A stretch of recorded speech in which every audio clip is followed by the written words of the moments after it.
Вот к нам приехал на ремонт автомобиль Pathfinder.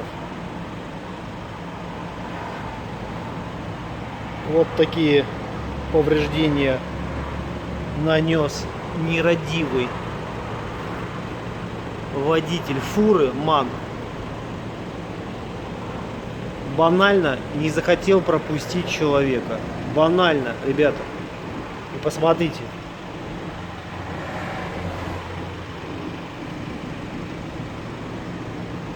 Ну, наша задача все поставить так, как было. Ну, конечно, с новыми деталями.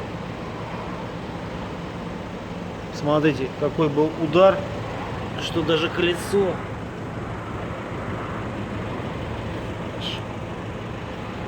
вырвало. Вот так.